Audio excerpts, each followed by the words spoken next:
Imagine boarding a plane with nothing but excitement and hope in your heart, clutching a birthday gift that promises adventure. Now, imagine being told you don't belong not because of anything you've done, but because of who you are. That's exactly what happened to Arielle Monroe, a calm, strong, and deeply compassionate 17-year-old, the daughter of a powerful CEO, when she was blocked from her rightful business class seat by a pilot who refused to see her beyond a stereotype. What happens when courage meets injustice at 30,000 feet? How far will one young woman go to reclaim her dignity and demand respect? And what happens when the person standing in her way is forced to confront his own deep-rooted prejudices? This isn't just a story about a seat on a plane. It's a story about power, legacy, and the ripple effects of standing up against systemic discrimination. Who will win this battle of wills in the confined, tense space of an airplane cabin? And what will it cost, all involved, if you want to witness a story of resilience, transformation, and the enduring power of one voice? Hit that like button. Share this video with your friends and subscribe to our channel.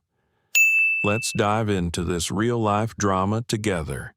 The soft hum of the airplane filled the cabin as Arielle Monroe settled into her seat. 3A, in the business class section of Flight 527 bound for Tokyo. The scent of fresh leather and faint traces of expensive cologne mingled in the recycled air. Around her, passengers adjusted themselves into their personal pods, tapping on tablets, flipping through magazines, or simply closing their eyes in quiet anticipation of the long journey ahead. Arielle's fingers brushed the worn edges of a small paperback book resting on her lap. The picture of Dorian Gray, a gift from her father.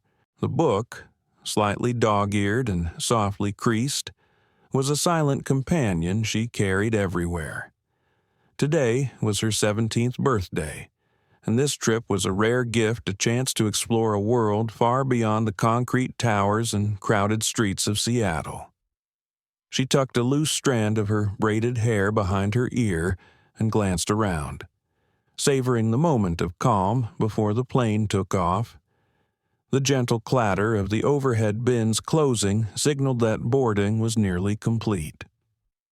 A few passengers filtered past, casting curious glances at the young black girl sitting confidently in business class, alone but composed. Her reverie was broken by the arrival of Captain Ronald Beckett. He was a tall man, his broad shoulders filling the aisle as he approached. His silver hair was neatly combed back, and his uniform was impeccable, the gold stripes on his sleeves speaking to decades of experience. Yet the lines etched deeply into his face told stories of weariness and resolve. Not always kind. Arielle looked up and offered a polite smile. "Can I help you?" she asked softly. Captain Beckett's pale blue eyes swept over her, pausing just a moment too long. There was something in that gaze that made her stomach tighten. It was a look she had seen too many times before, a silent question, a dismissive judgment, the kind that whispered she didn't belong here. "This isn't your seat," he said, his voice low and authoritative, carrying the weight of command but laced with something colder. Arielle held up her boarding pass. The crisp white card bore her name and seat number, printed clearly in bold black letters, Arielle Monroe. 3A business class. "I'm sorry, Captain, but this is my seat," she replied, trying to keep her voice steady despite the sudden rush of unease. The captain barely glanced at the pass. "You need to move to economy. That's where you belong." Her heart pounded. The words were sharp, cutting through the quiet hum of the cabin. Around them, a few heads turned. Some passengers shifted uncomfortably. Others watched with thinly veiled curiosity. Arielle swallowed the sting rising in her throat. "I have my boarding pass right here," she said, lifting it again. "This is a business class ticket, and I was assigned seat 3A. Captain Beckett's jaw tightened. He looked over her again, this time with an edge of disbelief that went beyond mere protocol. "You're a teenager, traveling alone in business class. That doesn't add up. Maybe you slipped past the gate agent." The accusation hit like a slap. Arielle's fists clenched in her lap. She fought back tears and the urge to shout. Instead, she inhaled deeply and spoke more firmly. "My father bought this ticket for me. I have every right to be here." A flash of irritation crossed Captain Beckett's face. "I've flown for over 30 years. I know a freeloader when I see one." The words echoed around her like a cruel taunt. Arielle's cheeks burned with humiliation, but she refused to back down. "I'm not moving," she said quietly but firmly.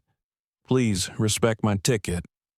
A flight attendant named Naomi Cruz approached hesitantly. She was younger, with kind eyes and a nervous smile that didn't quite reach her face. "Captain, maybe we should double-check her boarding pass with the gate," Naomi suggested gently. Beckett snapped his head toward Naomi, his pale eyes flashing. "Do as I say. Escort her to economy." Naomi glanced at Arielle, who stood tall despite the tension suffusing the space between them. "No, thank you," Arielle said, her voice steady. "I'm staying right here." The captain's scowl deepened. He reached for the cockpit phone, his hand trembling just slightly as if the authority he wielded was suddenly less certain. Around them, passengers began to murmur, the private calm fracturing into whispers and concerned looks. Arielle's mind raced. Her father's words echoed in her memory. "Never let anyone make you feel small. Your voice matters." She pulled her phone from her backpack with deliberate calm and dialed the number she knew by heart. The phone rang once, twice. Then the voice on the other end was clear, calm, and familiar. Arielle. "Everything okay, sweetheart Dad," she whispered, barely able to keep the tremor from her voice. "I have a problem." She glanced back at Captain Beckett, who was now talking sharply to Naomi. The man's face was stern, but Arielle sensed a crack, a fissure in the armor he had so confidently worn just moments before. "I'm on the plane," she continued, her voice steady despite the storm inside her. "But the pilot says I can't sit where I'm supposed to." Thomas Monroe, listening from his office overlooking downtown Seattle, muted his conference call. The deal on the line could wait. This was more important. "What exactly did he say?" Thomas asked, his voice low and measured. "He called me a freeloader," Arielle replied, the humiliation still fresh in her throat. "He says I probably snuck on board, and if I don't move, he'll have security remove me." There was silence on the line, heavy with restrained fury. Thomas's hand tightened around the phone. "Put him on the line," Thomas said, his voice cold and resolute. "He won't talk to me." Arielle said, "He's ignoring me. Make him listen." Thomas commanded, "Tell him Thomas Monroe wants to speak with him." The name hung in the air like a storm warning. Arielle swallowed hard, swallowed her nerves, and stepped toward the front of the cabin. "Captain Beckett," she said, voice firm. "My father would like to speak with you." Beckett turned, his pale eyes narrowing. "And why would I care who your father is?" He sneered. "I'm not talking to anyone." Arielle held out the phone, her gaze unwavering. "Thomas Monroe, CEO of Monroe Logistics. One of your biggest clients." For a moment, The captain hesitated.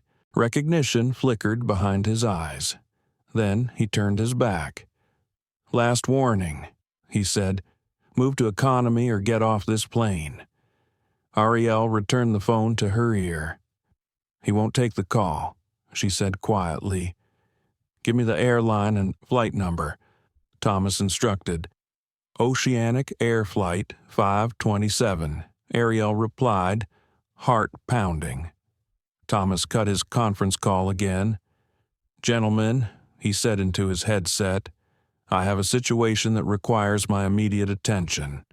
Arielle Monroe sat quietly in her business-class seat, watching the cabin lights dim as the plane prepared to taxi down the runway.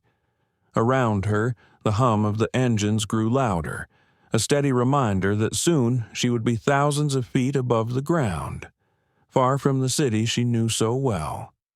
The excitement of her trip to Tokyo was tempered by the morning's confrontation, which still weighed heavily on her mind. The business-class cabin was a small sanctuary, lined with wide, plush seats that could recline into beds and offered privacy pods for each passenger. Arielle's seat was comfortable and spacious, but none of that mattered in this moment. What mattered was the way Captain Beckett's cold gaze had cut through her, the way he had dismissed her existence as if she were invisible. She had lived with invisibility her entire life, not because she was shy or wanted to be unseen, but because the world often refused to truly look at her. In school, in stores, even in her own neighborhood. Arielle had learned early that people's eyes often slid past her or fixed on her with suspicion or surprise. The world had a way of casting her into roles she never auditioned for: the troublemaker, the outsider, the girl who was expected to fail. Yet, beneath that expectation was a fierce spirit. Arielle was not a victim.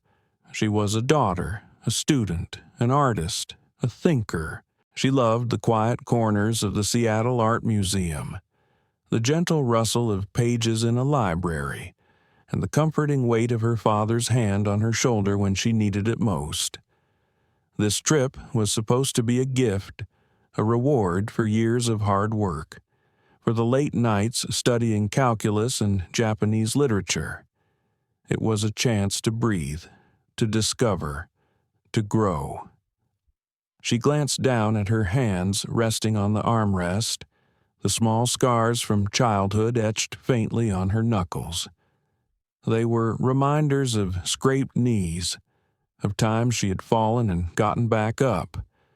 She was used to being underestimated, used to proving people wrong, but today had been different. Today had been a public challenge, a moment where a man with authority had decided she was out of place, without even giving her a chance. Her thoughts drifted to her father, Thomas Monroe, a man who carried himself with quiet dignity and power, whose influence stretched across continents and industries. To most, he was a titan of business, a force to be reckoned with. To Arielle, he was simply Dad, a steady presence, a well of calm in a chaotic world. She remembered the way he had taught her to carry herself, to hold her head high even when the world tried to push her down. "Your voice matters," he had told her more times than she could count. "Never let anyone make you feel small. The strength you carry inside is greater than any doubt thrown your way. And yet, sitting here on this plane..." Arielle felt the weight of every stare, every whispered question about whether she deserved this seat. She wondered if the world would ever truly see her for who she was, rather than the assumptions it made about her skin and her age. Naomi Cruz, the flight attendant who had tried to help earlier, approached Arielle with a tentative smile. "Are you okay?" she asked softly, her voice gentle but carrying a hint of concern. Arielle nodded, forcing a small smile. "I will be," Naomi's eyes lingered on her for a moment longer before she stepped away.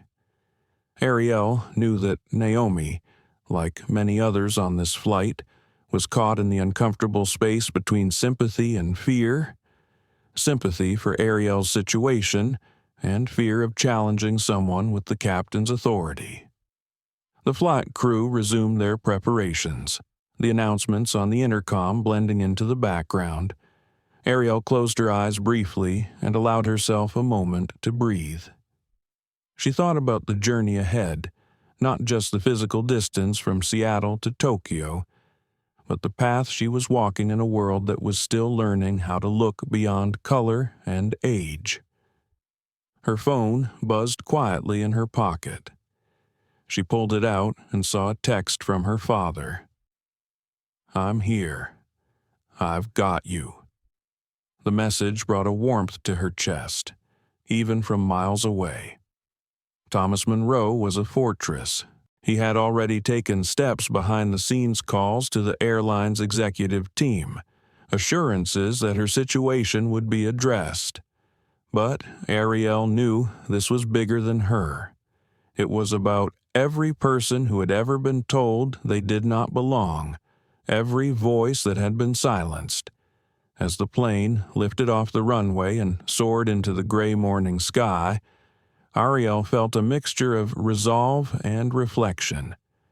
She was about to spend a week in Tokyo, a city of lights and ancient temples, where she could lose herself in the beauty of art and culture. But the memory of Captain Beckett's cold dismissal would remain with her. She opened her book again, the pages a fragile escape from reality. Yet, even in those fictional worlds, the theme of identity and acceptance resonated deeply.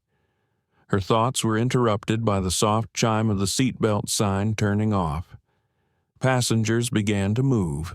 Adjusting to the reality of the long flight ahead, Arielle remained seated, her eyes thoughtful as she gazed out the window at the endless expanse of clouds. She wondered how many other people were sitting quietly in their seats, carrying stories they could never share, battles fought silently within themselves. She felt a kinship with them, a connection born from shared struggle and resilience. For Arielle, this flight was more than a journey across the Pacific. It was a passage through her own fears and hopes, a test of her strength and the power of her voice. She closed her eyes once more and whispered softly to herself, "This is my seat. This is my space." The plane continued its steady climb, carrying her not just to a distant city, but toward a future she was determined to claim on her own terms. The tension in the business-class cabin thickened like a storm ready to break. Arielle Monroe sat rigid in her seat, her back straight and eyes locked on the worn edges of her boarding pass. Around her, the hum of conversations and the soft clinks of glassware began to fade as the focus shifted entirely to the confrontation unfolding before the passengers. Captain Ronald Beckett's face was a mask of authority and simmering frustration. His pale blue eyes darted between Arielle and Naomi Cruz, the flight attendant who stood uneasily by his side. Naomi's hands twitched as she clutched the edge of a service card, her expression a mixture of sympathy for Arielle and fear of crossing the captain. "Please, Miss Monroe," Naomi said softly, "Captain Beckett has asked that you move to the economy section. I'm sure this is just a misunderstanding." Arielle shook her head slowly. "There is no misunderstanding. I have my boarding pass, and this is my seat." Naomi bit her lip, glancing toward the captain. "Captain, perhaps we should verify with the gate agent once more, just to be sure." Beckett's jaw clenched tightly. "No further delays. She is not moving." The words were harsh, final. A ripple of unease passed through the passengers. Some shifted uncomfortably in their seats, Others watched with quiet intensity, the drama unfolding like a play staged just for them. Arielle felt the weight of every gaze on her. It was the kind of attention she was painfully familiar with, the kind that felt like an interrogation of her very existence. But she refused to let it break her. Her mind flashed back to years of walking through crowded hallways, hearing whispers and seeing sideways glances. She had learned early how to carry the invisible burden of being different in a world that often refused to acknowledge her full humanity. Every challenge, every slight, had forged her resilience. Now, here on this plane, that resilience was tested in real time. The captain stepped forward, his voice low but firm enough to command attention. "Miss Monroe, I am the captain of this aircraft. My decisions are final. If you do not comply, I will have security escort you off this flight." A hush fell over the cabin. Even the usually chatty business-class passengers seemed to hold their breath. Arielle's heart pounded fiercely, but her voice was steady. "I am not going anywhere." A flight attendant discreetly tapped the shoulder of a man seated a few rows ahead. He was a middle-aged gentleman in a tailored navy suit, his eyes now fixed intently on the confrontation. Beside him, a woman with a perfectly coiffed silver bob leaned toward her companion, whispering, her tone laced with disbelief. Arielle felt the sting of their gaze but refused to be intimidated. She reached into her backpack and pulled out her phone.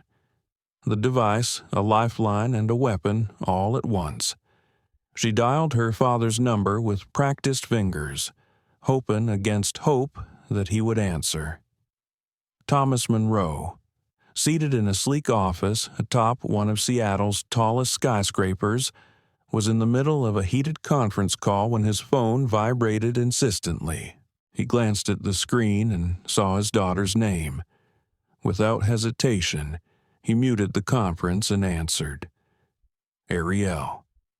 His voice was calm but edged with concern. "Dad," she whispered, the weight of the situation pressing down on her. "I'm in trouble." She told him what had happened, the pilot's refusal to acknowledge her boarding pass, his demand that she leave her seat, his threat to call security. Her voice trembled slightly but never broke. Thomas's brow furrowed deeply. "Stay calm. I'm handling this." The business-class cabin was growing restless. Passengers shifted uneasily as the tension escalated.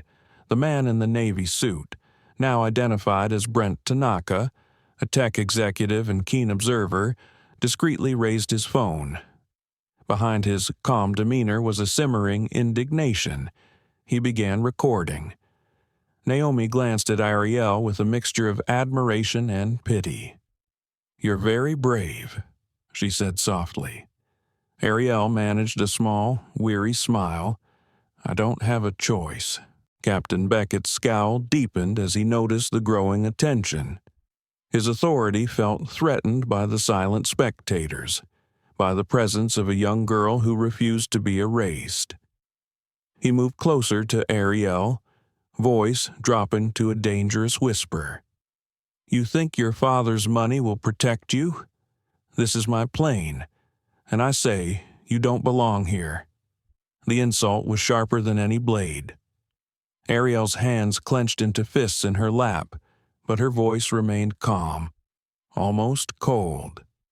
"I belong because I paid for this seat, because my father respected me enough to give me this gift, and because I have the right." There was a murmur of approval from some passengers, a ripple of discomfort among others.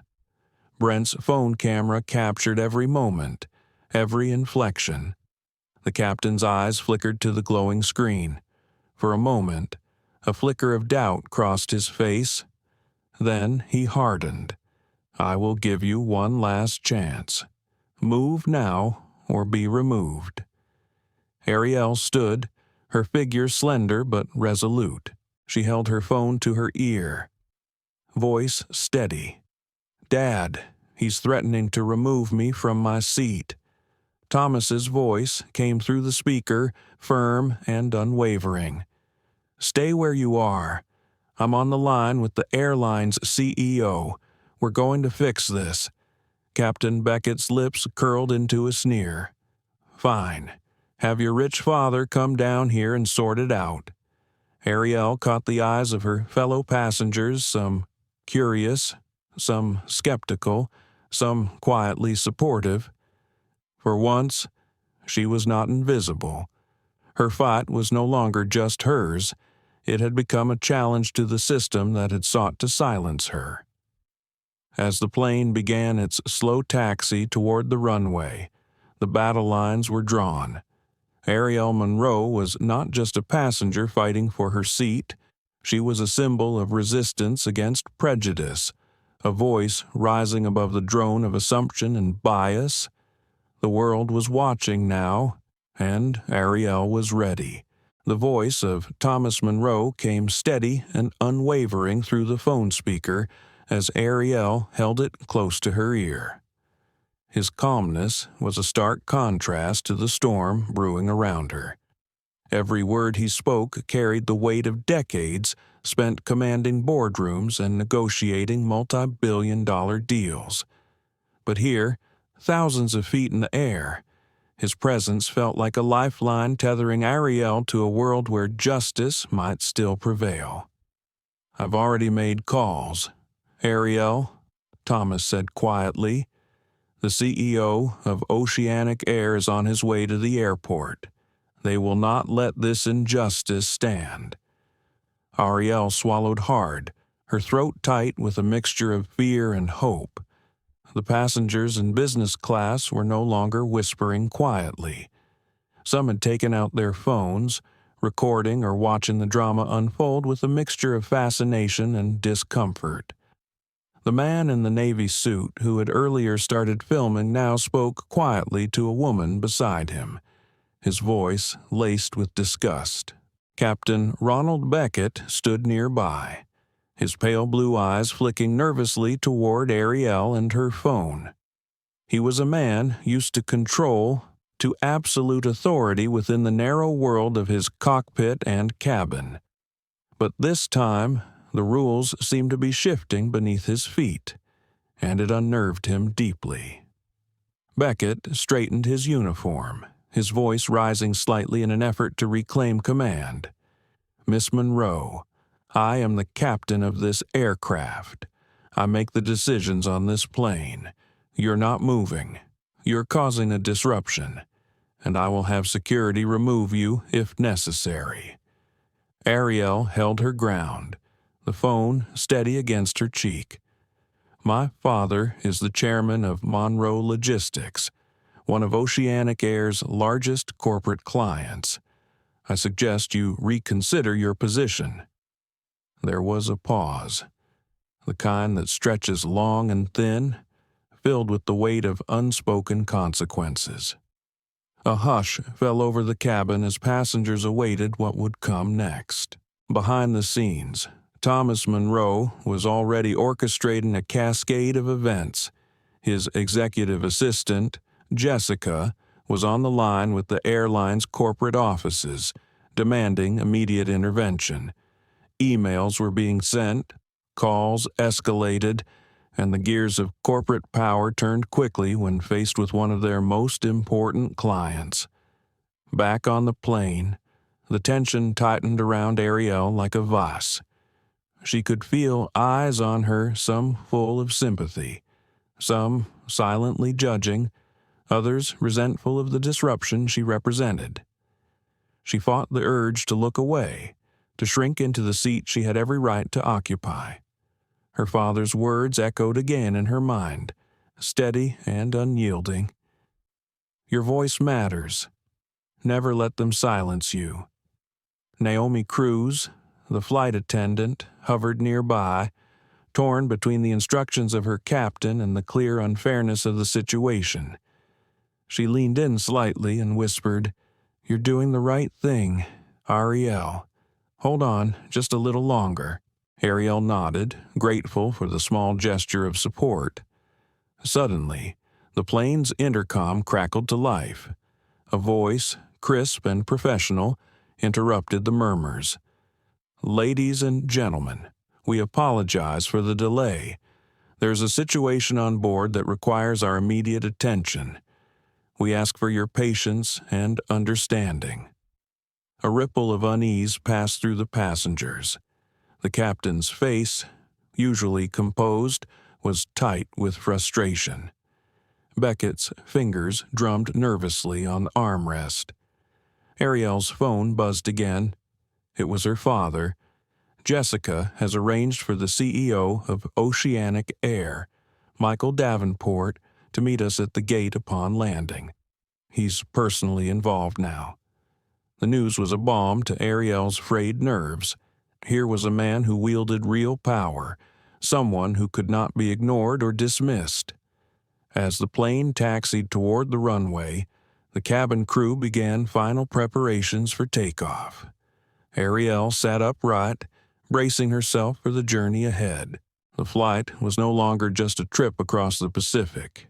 It was a battleground for dignity, respect, and justice. Captain Beckett approached once more, his voice lowered but carrying an unmistakable edge of warning. "Miss Monroe, I hope your father's involvement doesn't make this any more difficult than it needs to be."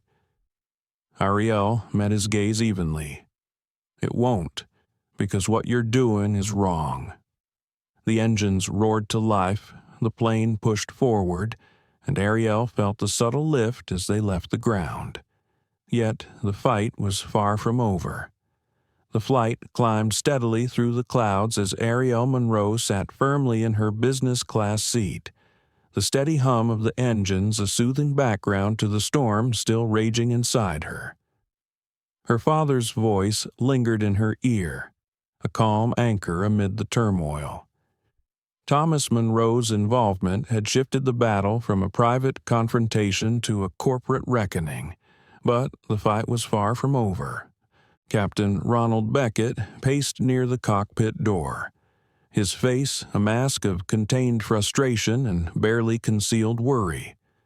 The man, who had spent decades commanding aircraft and demanding respect, now found himself on unfamiliar ground, confronted by a young woman whose quiet strength defied his expectations.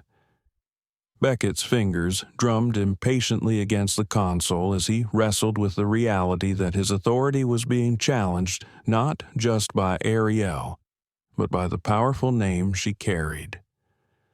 The pilot's mind raced, caught between his pride and the creeping fear that this incident might unravel the life he had built. Meanwhile, Arielle's thoughts churned. The words exchanged with Beckett earlier echoed in her mind. The accusation that she didn't belong here because of her age and race was a familiar wound. Yet today she had refused to let it define her. Instead, she chose to stand firm, to claim the space that was rightfully hers. She thought about the countless times she had faced subtle dismissals and outright discrimination. The way teachers sometimes lowered expectations for her, the wary looks in stores, the whispers that followed her down school corridors. These experiences had taught her resilience, but also weariness. Her gaze drifted to the other passengers around her. Some avoided her eyes, others watched with curiosity or quiet support. A few whispered among themselves, their voices laced with judgment or sympathy. Arielle felt the weight of being both the center of attention and the object of scrutiny. Naomi Cruz approached again, her voice low and gentle. "You're handling this incredibly well." Arielle gave a small smile, grateful for the kindness. "It's not easy, but it's necessary." The cabin lights dimmed slightly as the flight attendants moved through their duties. The subtle clatter of service carts and soft footsteps filled the aisles. Yet, beneath the routine, tension simmered like a low-burning ember. Arielle's phone buzzed again. Thomas's message was simple, but powerful. "Hold steady. Justice is coming." She closed her eyes briefly, letting the words settle. The fight was bigger than her, bigger than this flight. It was a stand against the invisible barriers that so many faced daily. Her voice was not just hers. It was a call for recognition, for fairness, for change. Across the aisle, Brent Tanaka lowered his phone, his expression thoughtful. He had witnessed the entire confrontation and was already planning to share the video. He understood the significance of what was happening, a young woman refusing to be erased by prejudice and power. Captain Beckett finally broke the silence. He called Naomi over and whispered urgently. Her eyes widened slightly, but she nodded and moved toward the back of the cabin to make a call. Arielle's heart pounded. She knew this meant Beckett was seeking backup. The threat of security intervention loomed once again. Her hands trembled slightly as she gripped the armrests. Doubts flickered at the edges of her mind. Was she doing the right thing? Could her father's power truly protect her? What if this ended badly? But then she remembered her father's lessons. Courage wasn't the absence of fear, it was moving forward despite it. Her seat was hers. Her dignity was hers. She would not yield. The captain returned, his face tight. "Miss Monroe," he said, voice low but harsh. "This is your final warning. Move now, or you will be removed."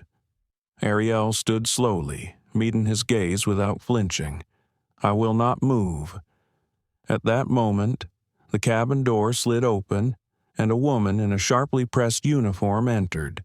Melissa Owens, the airline supervisor, carried an air of authority tempered by professionalism. Her eyes scanned the tense scene, settling on Arielle with a look that suggested she understood the gravity of the situation. "Captain Beckett," Melissa said crisply. "We've received instructions from the ground. This situation is to be handled with the utmost care. No further escalations." Beckett's jaw clenched, but he stepped back. Melissa turned to Arielle with a small, reassuring smile. "Miss Monroe, please remain seated. We are working to resolve this as quickly as possible." Arielle nodded. The brief exchange, a small victory amid the chaos. Yet, she knew the real battle was still ahead. Her thoughts turned inward as the plane cruised over the Pacific. The vast ocean stretched beneath them like a mirror, reflecting her own journey uncertain, challenging, but filled with possibility. She reflected on the duality of her experience. On one hand, the injustice and prejudice that had confronted her. On the other, the fierce support and love from her father, her inner strength, and the unexpected allies like Naomi and Melissa. In those quiet moments, Arielle felt a resolve deepen within her. This was not just about one flight or one confrontation. It was about a lifetime of moments like this, moments where voices must rise above silence, where courage must overcome fear. She thought of the countless young people who might see her story and find their own strength. The students in classrooms, the workers in offices, the dreamers in cities who all too often felt unseen. Her phone buzzed once more. This time, it was a message from Brent Tanaka, the passenger who had recorded the confrontation. "Sharing this. The world needs to see." Arielle exhaled slowly. The story was no longer hers alone. It belonged to everyone who had ever been told they didn't belong. And she was ready. As the flight continued its journey over the vast expanse of the Pacific Ocean, The atmosphere inside the business class cabin remained charged with a tension that refused to dissipate. Arielle Monroe sat calmly, though beneath her composed exterior, a storm of emotions raged. The support from her father and the intervention of the airline supervisor had shifted the tide, but the battle was far from over. Passengers whispered quietly among themselves, some in solidarity, others in doubt or discomfort. Many pulled out their phones, the glow of screens illuminating faces in the dim cabin. Brent Tanaka's video was spreading quickly, a ripple that would soon become a wave. The reality of the situation was no longer confined to this plane. It was leaking into the public eye, challenging a system that had long ignored the voices of those like Arielle. Arielle's thoughts drifted to the implications of this exposure. In a world dominated by social media and instant communication, a single moment captured on video could ignite change or destruction. It was both terrifying and empowering. Naomi Cruz returned to Arielle's side, her eyes softer now. "You're inspiring more people than you realize," she whispered. "This isn't just about your seat anymore." Arielle nodded slowly. "It's never been just about me. It's about every person who's been made to feel invisible or less than." The flight attendant's voice was filled with quiet admiration. "You have a courage that many adults don't." As the plane cruised at 35,000 feet, the cabin crew continued their duties with heightened awareness. Melissa Owens maintained constant communication with ground control, ensuring that the situation was monitored carefully. Meanwhile, Captain Beckett retreated to the cockpit. The weight of the unfolding scandal pressing heavily on him, he sat in the pilot's seat, staring at the array of instruments before him but barely seeing them. His mind replayed the confrontation repeatedly, the defiance in Arielle's eyes, the unmistakable authority in her voice, the power that name carried. For the first time in years, Beckett felt the full force of accountability bearing down on him. The comfortable certainty of his command was replaced by a gnawing doubt. Back in the cabin, Arielle's phone vibrated again. This time it was a text from her father. "The CEO is speaking with legal. We're pushing for a public statement." Arielle allowed herself a brief smile. The machinery of power was turning, slow but inevitable. She closed her eyes for a moment, the exhaustion of the morning's ordeal settling over her. The fight had taken its toll, but her resolve remained unbroken. As she opened her eyes, she noticed a few passengers approaching her discreetly. One was an elderly woman with kind eyes and a gentle smile. "Young lady," she said softly, "you have a strength that shines through. Don't let them dim it." Arielle felt a warmth rise in her chest. These small gestures of support were balm for the soul, reminders that she was not alone. The plane began its descent as the captain's voice came over the intercom, steady but tinged with an unfamiliar hesitation. "Ladies and gentlemen, we will be landing shortly. Thank you for your patience." The cabin lights brightened as passengers prepared to disembark. Arielle gathered her belongings, her heart pounding with anticipation and uncertainty. What awaited her on the ground was unknown, but she was ready. At the gate, a crowd had gathered.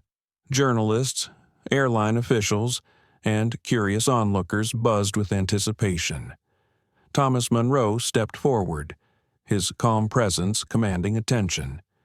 Beside him was Michael Davenport, the CEO of Oceanic Air, a man known for his sharp business acumen and polished public image. Davenport approached Arielle with an expression of genuine regret. "Miss Monroe, I want to personally apologize for the treatment you received on our flight. This does not reflect the values of Oceanic Air. Arielle met his gaze steadily. Thank you, Mr. Davenport, and I appreciate your words, but I hope this incident leads to real change, not just empty apologies. Davenport nodded solemnly. You have my word. We will be reviewing our policies and training to ensure no one else faces what you did. The media swarmed around them, cameras flashing, microphones thrust forward. Arielle spoke clearly, her voice steady as she addressed the reporters. This experience has shown me the power of standing firm and speaking up. But it's also a reminder that many still face discrimination every day. We must do better. Her words resonated beyond the walls of the terminal, echoing in social media feeds and news broadcasts. The story of the young woman who refused to be moved had become a beacon. Later that evening, as Arielle settled into a quiet hotel room, she reflected on the day's events. The whirlwind of confrontation, exposure, and public apology had left her drained but hopeful. Her father's presence was a constant source of strength, but Arielle knew that her journey was just beginning. The fight for respect and equality was ongoing, and she was determined to be part of that change. She opened her book once more, the familiar pages offering comfort. The words she read now held new meaning, a call to courage, to resilience, to the belief that one voice could indeed alter the course of many. As she looked out the window at the city lights below, Arielle felt a quiet certainty.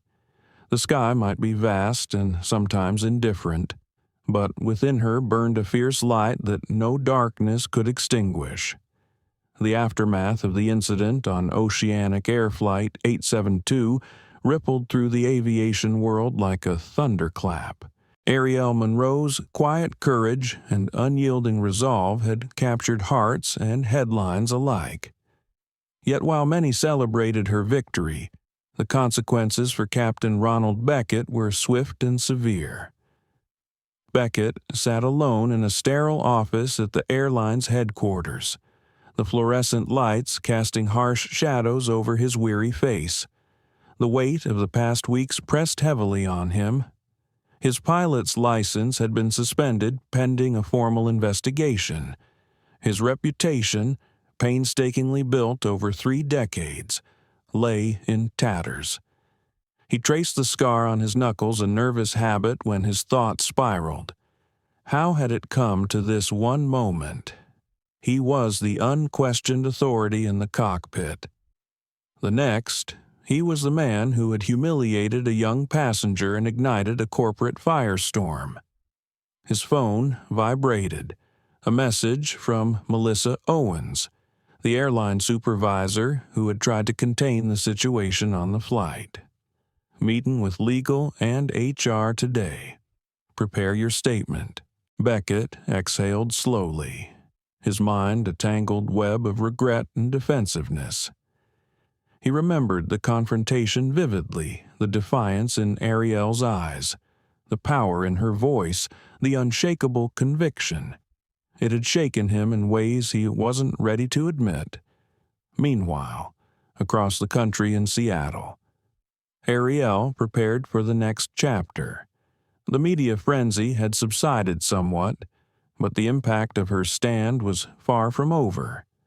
Invitations to speak at conferences and panels began arriving. Her social media following swelled as people found inspiration in her story. Yet Arielle struggled with conflicting emotions. The victory felt hollow at times. She hadn't wanted to dismantle a man's career or tear apart a family. She had simply wanted to be seen, respected, and allowed to take her rightful seat. One evening, sitting in her bedroom, Arielle stared out the window at the city lights. The distant sounds of life filtered through laughter, music, the steady pulse of the city that never truly slept.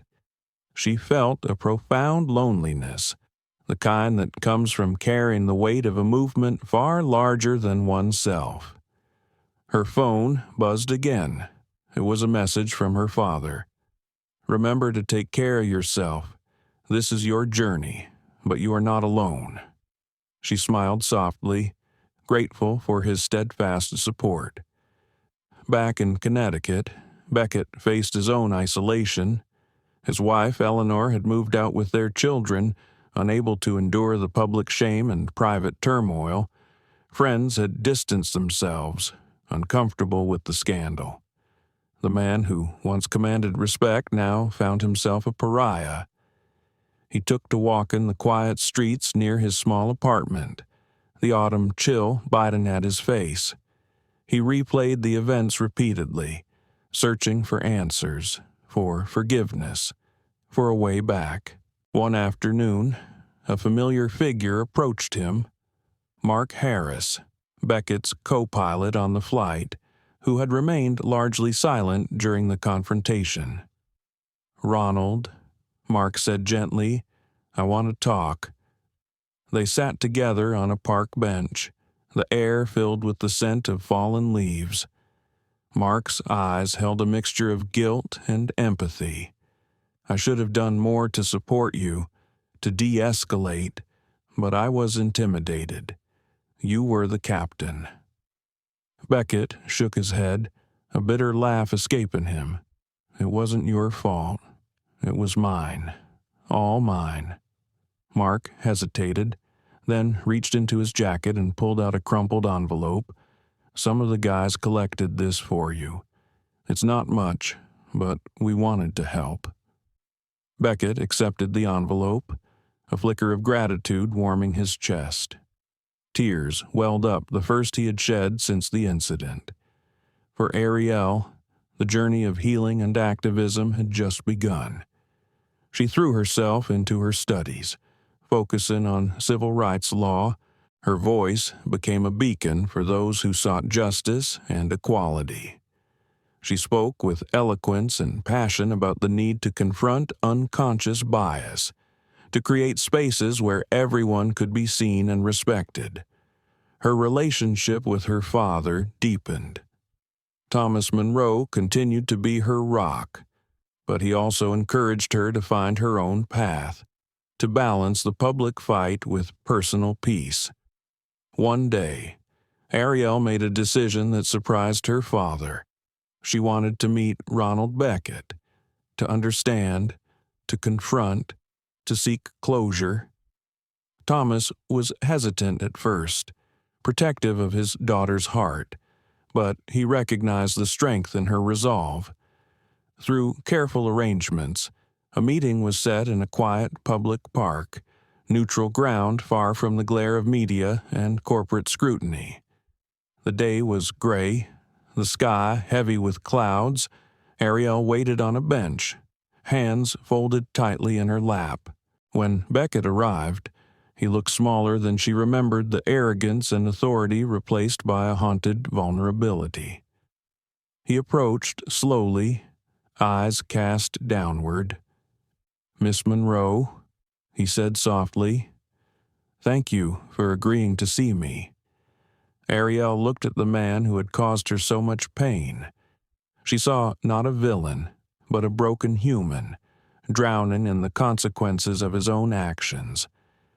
The silence stretched between them, filled with the ghosts of anger and humiliation. Finally, Beckett looked up, meeting her gaze for the first time since that flight. His pale blue eyes were filled with shame. "I'm so sorry. There are no words to express how sorry I am for what I did. It was inexcusable, racist, bullying. I have paid the price every day since." He spoke of his broken family, lost career, and long nights of regret. Arielle listened, her heart aching with a complex mix of emotions. She spoke quietly but firmly. "I didn't want this to happen to you. I wanted you to see me as a person, not a stereotype. I wanted respect, not ruin." The words hung between them, a fragile bridge over the chasm of their shared trauma. Beckett nodded slowly. I understand now, and I want to change, to learn, to be better. Their meeting was not a fairy tale ending, but a beginning, the first step toward healing. The park where Arielle Monroe and Ronald Beckett met was quiet, a small oasis of green in the midst of the city's relentless pace. The overcast sky lent the scene a somber stillness, perfectly matching the weight of the conversation unfolding between them. Neither spoke for a long moment, the silence heavy with unspoken regrets and tentative hope. Arielle, seated on a weathered bench, felt the tumult of emotion swirl inside her. This meeting was more than a closure, it was a reckoning with the tangled complexities of human imperfection and the possibility of change. Ronald Beckett.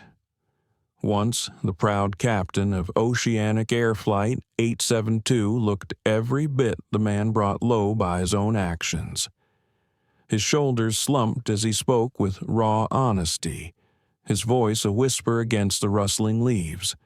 I never imagined that moment would unravel everything, he confessed.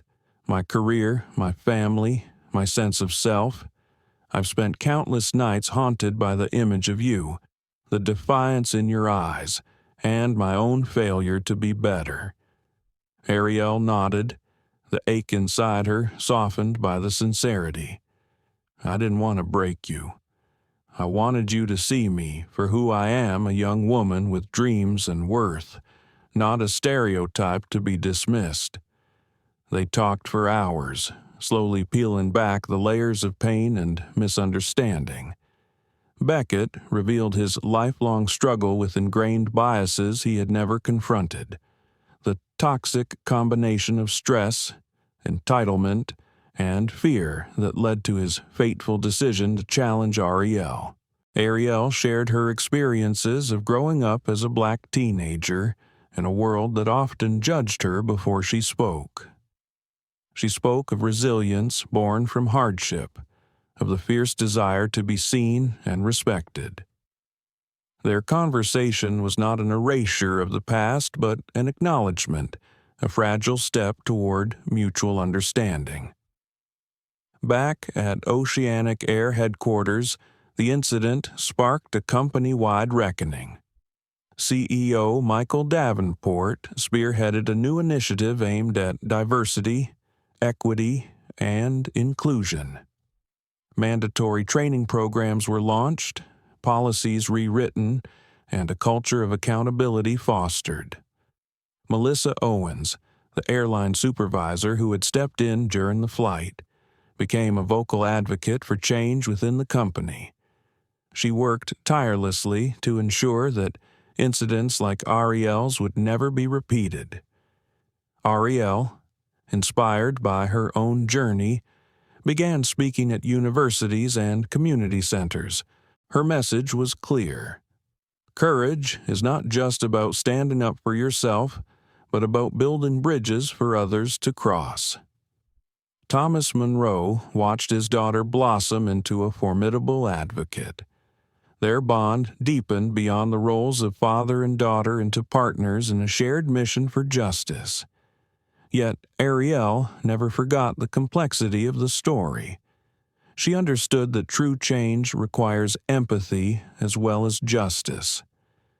The meeting with Beckett had taught her that redemption was possible, but only through honest reflection and willingness to change.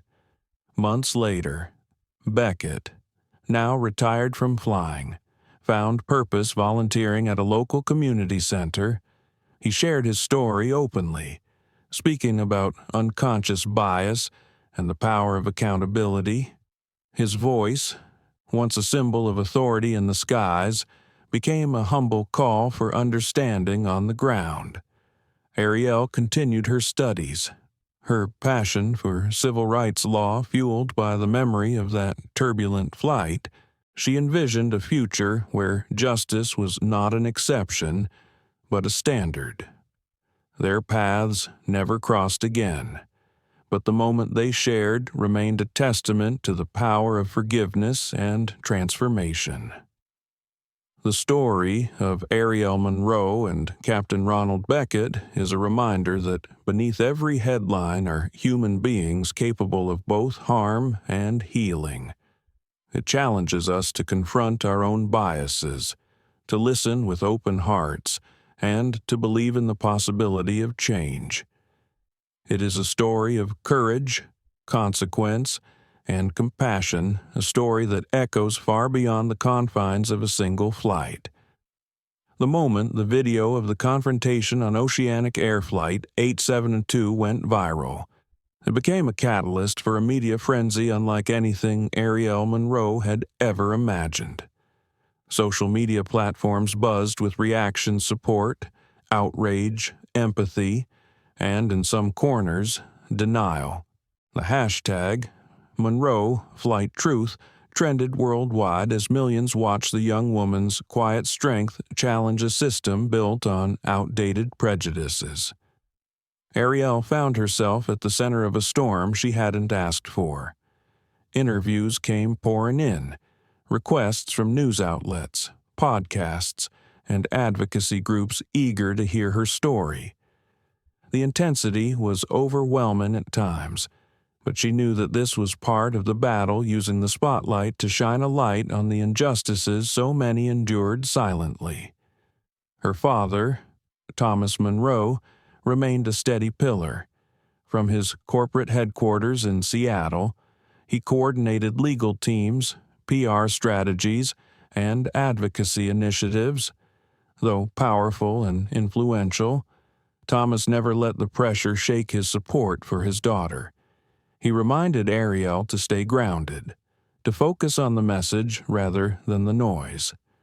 One evening, after a particularly draining interview, Arielle sat alone in her apartment overlooking the city skyline. The glow of the lights below was both beautiful and distant. She felt a pang of isolation, the kind that comes from being thrust into the public eye at such a young age. Her phone buzzed with messages of encouragement from friends and strangers alike, but also with cold anonymous threats and hateful remarks. The duality was exhausting, being both celebrated and vilified. Arielle's internal struggle deepened. Could one young woman truly make a difference was the weight of representing so many too heavy to bear. She wrestled with doubts, her nights restless and her days filled with an unrelenting sense of responsibility. Meanwhile, Captain Ronald Beckett became the face of controversy within the airline industry. News outlets dissected his past, uncovering decades of commendation shadowed by this singular moment of failure. Editorials debated systemic issues in aviation and corporate culture. Some called for harsher punishments, others for rehabilitation and education. Beckett himself retreated from public life, grappling with the consequences. He received messages of condemnation, but also letters from people who had faced their own prejudices and were seeking change. The path forward was unclear, but the spark of self-reflection was undeniable. Oceanic Air's CEO, Michael Davenport, found himself under intense scrutiny. His handling of the crisis was both praised and criticized. He appeared in press conferences, promising transparency and reforms. Behind closed doors, he worked tirelessly to implement diversity training and to rebuild trust with customers and employees. Melissa Owens, the airline supervisor, became a vital voice inside the company. Her first-hand experience made her an advocate for real cultural change. She organized workshops, led listening sessions, and pushed for policies that addressed not just surface-level diversity but deep systemic bias. Back in her studies, Arielle delved into the history of civil rights movements, systemic discrimination, and legal battles for equality. The incident on the flight became a defining chapter in her life, a personal story that fueled her academic passion and her growing role as an activist. One afternoon, during a panel discussion on racial equity in aviation, Arielle spoke with a quiet authority beyond her years. We must recognize that discrimination is often subtle, hidden in assumptions and biases that go unchallenged, she told the audience. It takes courage to speak out, to stand firm in the face of injustice. But change is possible when we refuse to be silent. Her words resonated deeply, earning applause and sparking conversations that extended far beyond the room. Yet, despite the public victories, Arielle's internal dialogue remained complex.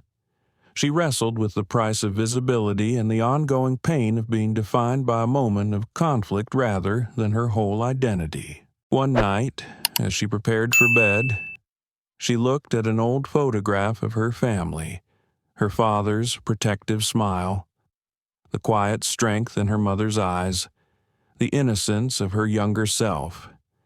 A wave of determination washed over her. Her journey was not just about seeking justice, it was about reclaiming her story, her dignity, and her future. The story of the confrontation aboard Oceanic Air Flight 872 was no longer just about Arielle Monroe. It had become a reflection of the fractures running deep within society, a catalyst forcing people to confront uncomfortable truths about race, power, and privilege. But behind the headlines and media frenzy, one man's resolve burned brighter than ever. Thomas Monroe. From the sprawling glass-walled office overlooking Seattle's skyline, Thomas worked relentlessly. His role was more than just a protective father.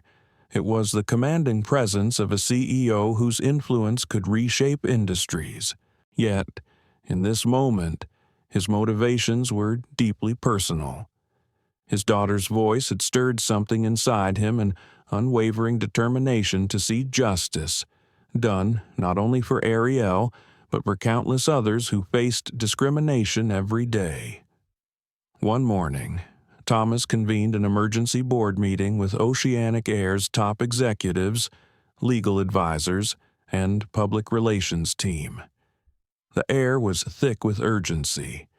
"We cannot allow this incident to define us," Thomas began, his voice calm but resolute. "But we must also face the truth of what happened. Captain Beckett's actions were unacceptable. We owe it to our customers and employees to make this right." Michael Davenport nodded, visibly relieved to have Thomas's support. "We've already suspended Beckett and launched a full investigation. But we need to go beyond that. This is a systemic issue." Thomas agreed. "We will initiate comprehensive diversity and inclusion reforms, training, recruitment, policy enforcement. Nothing is off the table. Our company must reflect the values we claim to uphold." Outside the corporate walls, Arielle continued her own fight. Her days were packed with school, interviews, and meetings with advocacy groups. The weight of her public role was heavy, but so was the purpose it gave her. One evening, Thomas joined Arielle at a community event where she was scheduled to speak. Watching his daughter address a room filled with students, activists, and concerned citizens, his pride was palpable. Afterward, he pulled Arielle aside. "You've started a movement, Arielle. This is just the beginning." Arielle smiled softly but said quietly, "I'm scared sometimes. Dad, scared of what this all means." Thomas took her hand gently. "Fear is natural, but it doesn't own you. You own it, and I'm here to stand with you, every step." As the weeks passed, the fallout from the incident deepened. Social media campaigns calling for accountability swelled. Oceanic Air faced pressure from shareholders, regulators, and customers demanding transparency and change, Ronald Beckett's world continued to crumble. The investigation confirmed his misconduct, and the FAA moved to revoke his pilot's license indefinitely. The man who once ruled the skies was now grounded not just by the law, but by the weight of his own conscience. In quieter moments, Beckett wrestled with his identity. Without his career, without his family, he faced a void he had never imagined. Yet amidst the despair, there was a flicker of hope born from his meeting with Arielle, a chance for redemption. He began attending counseling sessions and diversity workshops, determined to confront the prejudices that had long lurked beneath his surface. Change was painful and slow, but he persisted. Back on the public stage, Arielle's voice grew stronger. She co-founded a nonprofit aimed at educating young people about discrimination and empowering them to advocate for themselves. Her story became a beacon for those who felt unheard. Through it all, Thomas Monroe's influence proved pivotal. His public statements and behind-the-scenes pressure pushed Oceanic Air to adopt some of the most rigorous anti-discrimination policies in the industry. Yet, he never lost sight of his daughter's humanity amid the public spectacle. He made sure Arielle had moments of normalcy, a weekend retreat, quiet dinners, time away from the spotlight. One late autumn afternoon, Arielle and Thomas sat together watching the sun set over the Puget Sound. The sky was painted in shades of orange and purple, a reminder that even the darkest days gave way to light. Arielle leaned against her father, a rare moment of vulnerability. "I don't know where this path will lead." Thomas smiled warmly. "Neither do I, but whatever happens, we face it together."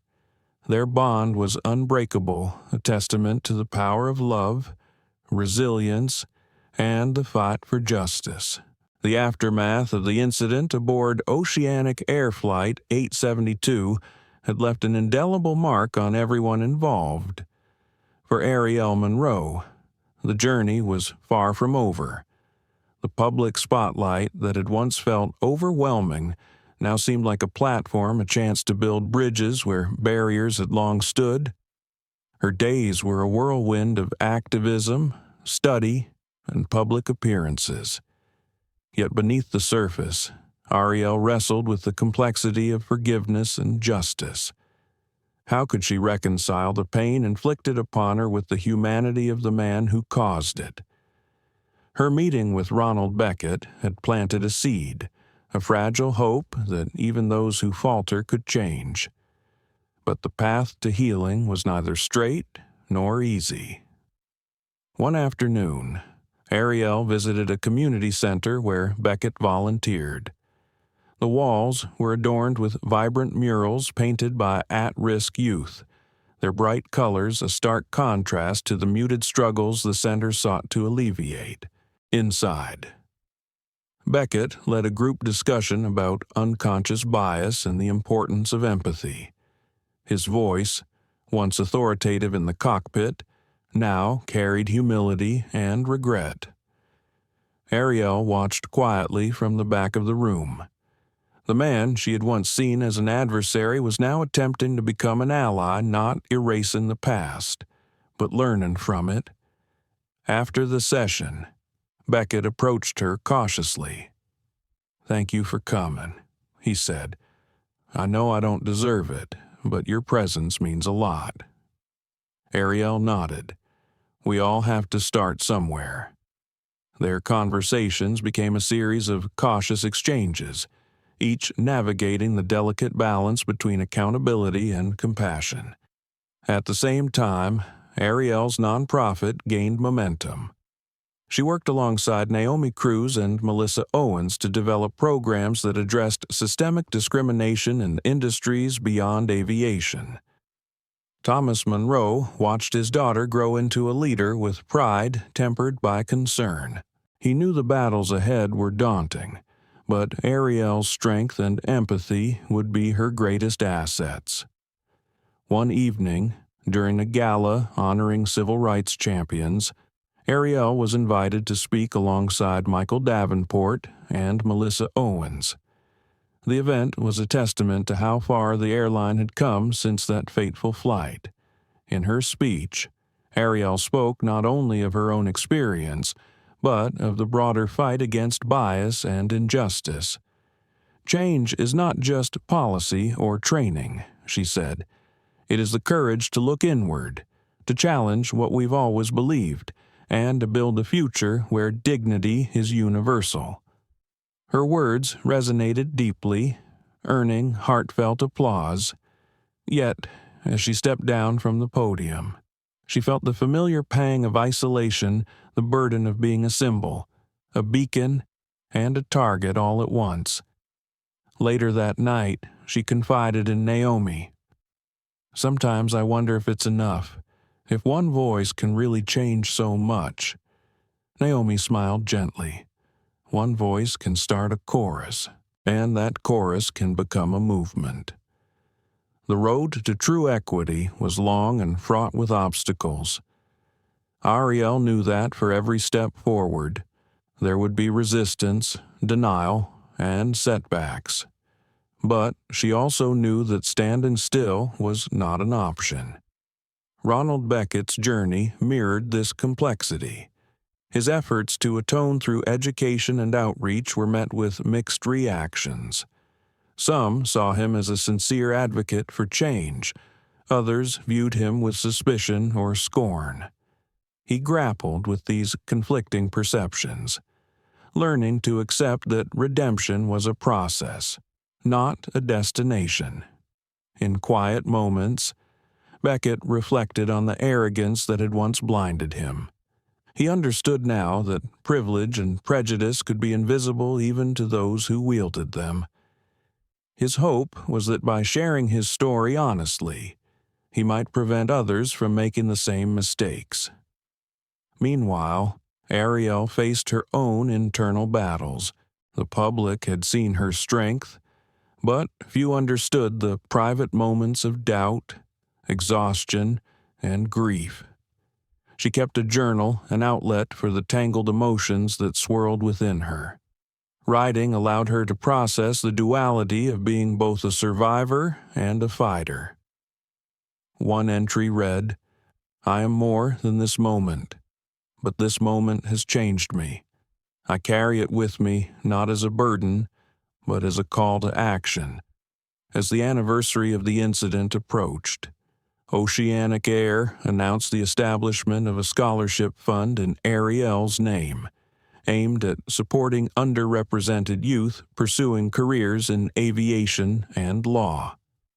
Arielle and Thomas attended the ceremony together, standing before a crowd of supporters, journalists, and industry leaders. In her speech, Arielle acknowledged the journey ahead.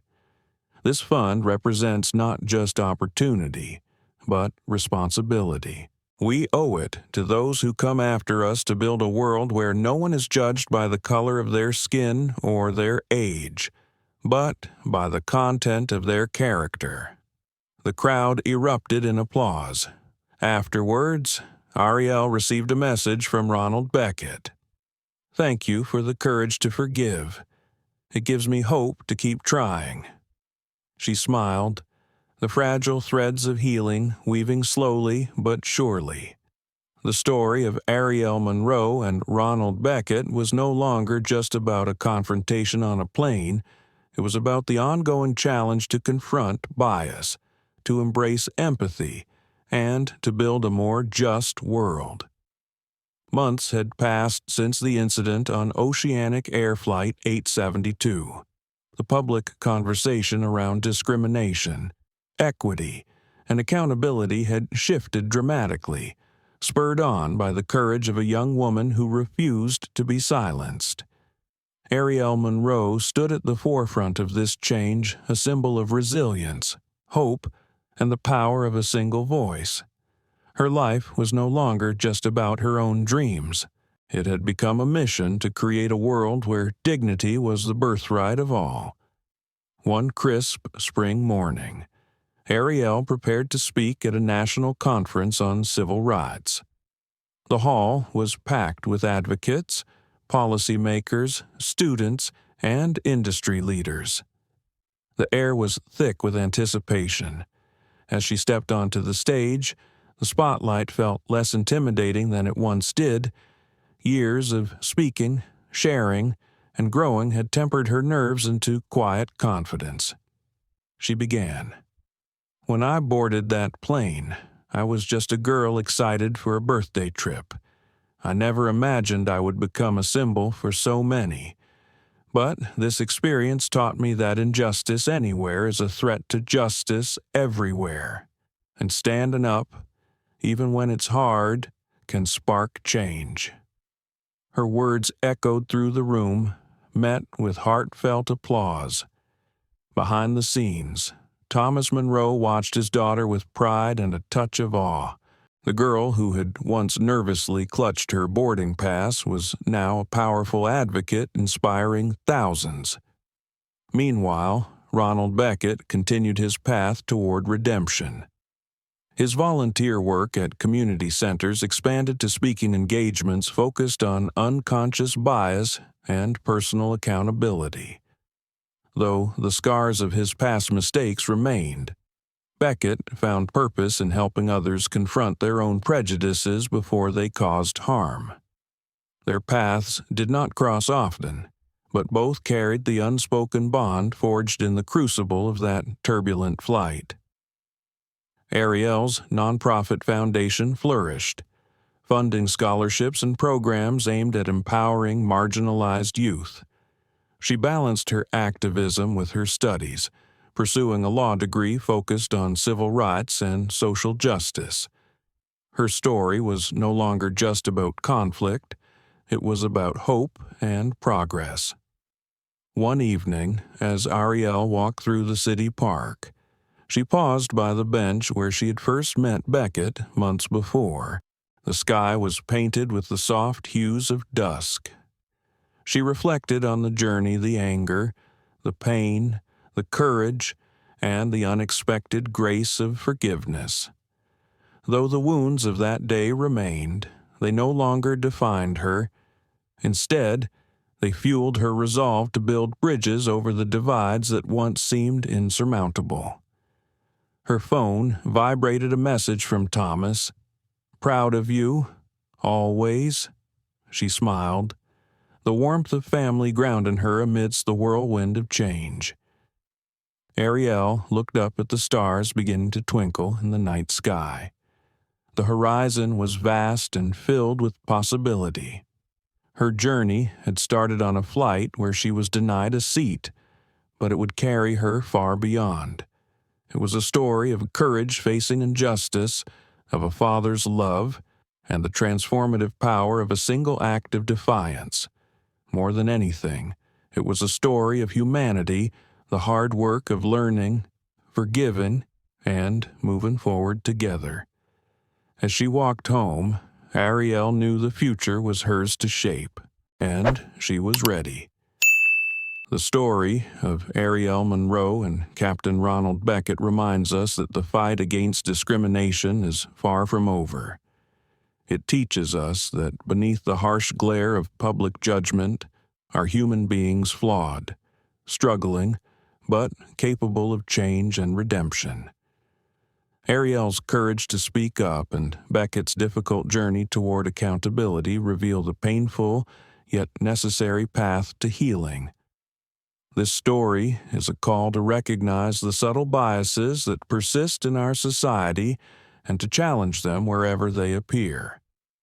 It is a reminder that respect and dignity are not privileges reserved for a few, but rights that belong to us all.